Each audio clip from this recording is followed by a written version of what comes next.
Oh, you about to hear it now. I can't believe.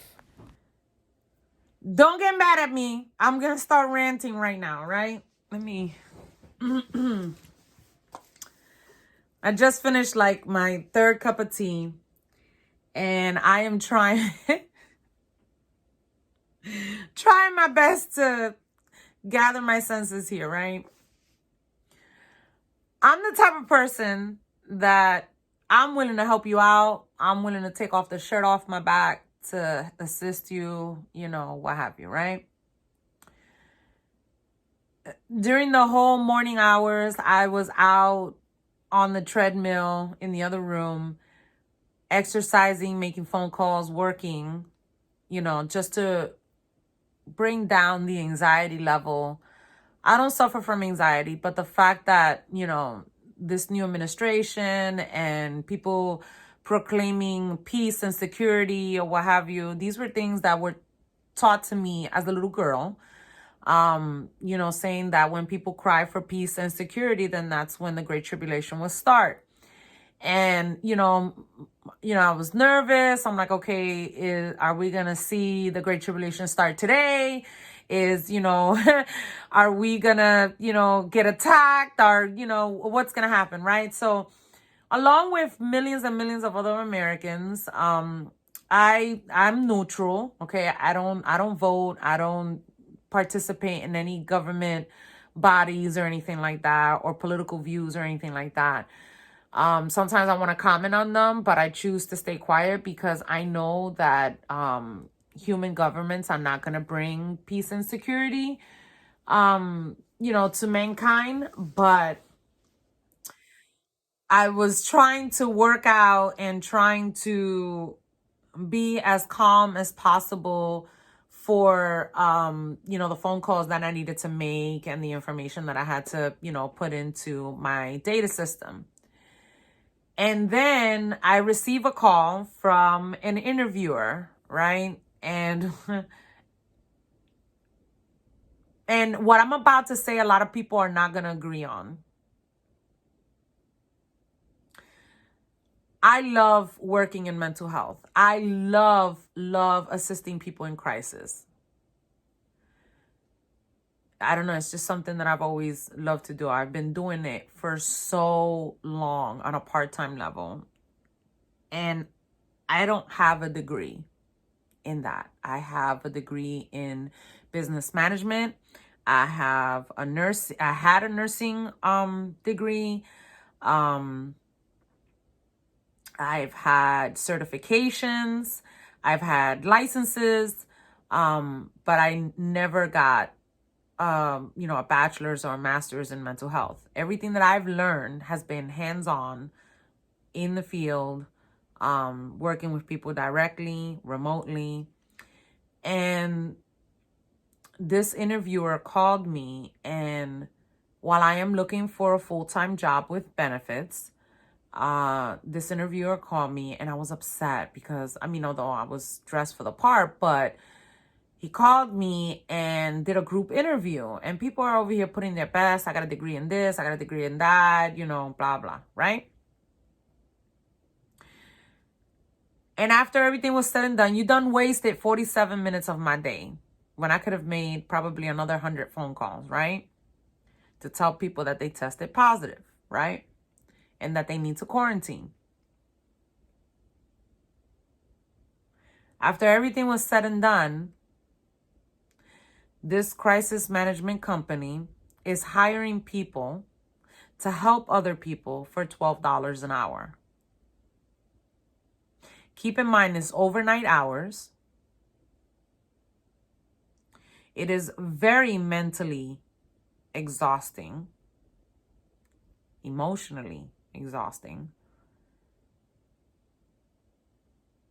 You have to be on the phone. You got to prevent people from trying to commit suicide, help rape victims and things like that, right? For $12 an hour. Get this.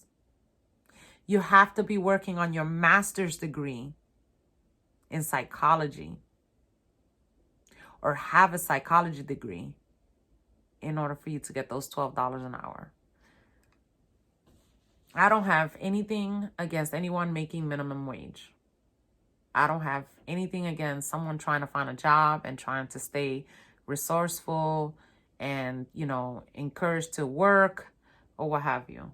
But what I do have a problem with is nowhere in my resume or my cover letter do I state that I have a bachelor's in any type of psychology, therapy, human health services. I don't have that, right? I do, however, have years of experience working in the mental health field. And I have years of experience with face-to-face crisis. And my licenses, could back me up with my work experience and my prior working supervisors, right? But that is an insult for you to tell me that you're going to hire me to help other people and you're only going to pay me $12 an hour, no benefits. I got to stay awake all night long from 12 a.m. to 8 a.m.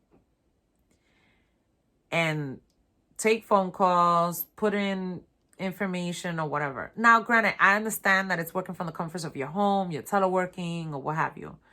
But $12 an hour to give up the night and to emotionally put yourself as this type of person that you're going to be assisting all over, not just in the DMV, for $12 an hour. Think about that. I used to get paid back in the day, and even in recent years, anywhere between $25 to $30 an hour, just working part-time, doing crisis management, case management, conducting meetings,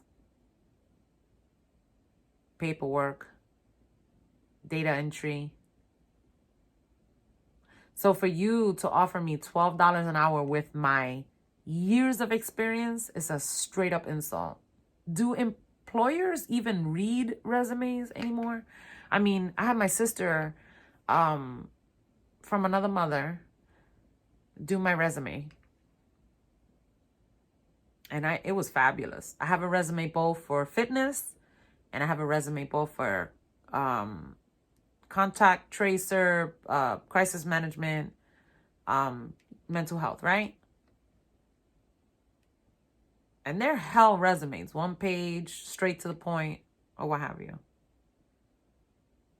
But you as an HR person, do you actually read? Do a lot of y'all read these resumes? I don't think so. I had to sit down and just think about that for a moment. Because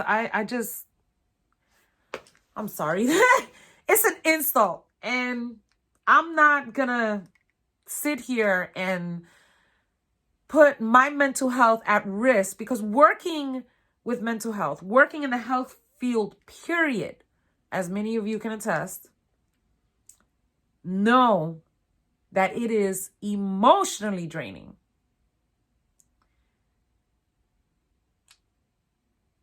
And to give up your time and your love to try to help others, while you can't put a price on that, because sometimes you can't. But if you're a nonprofit and you don't pay no taxes, and you have all these resources and high-tech gear and all this other stuff, you can pay your employees more than that. Now, I'm not going to mention who was it that interviewed me, but that was a straight-up insult. $10, $12 an hour. $10 for call takers and $12 for... $10 for a chat and $12 for call takers. I'm going to stay calling people, letting them know you tested positive for COVID. And I'm going to stay testing, and I'm going to continue to be a fitness instructor. Because even though I got to jump from one place to another just to make ends meet, they at least pay me more twice as much than these crisis and suicide hotlines. I respect y'all. Your work is hard. But compensate people so they can stay and stick with you. That's my rant for the afternoon. Read my resume before you call me for an interview and waste my time.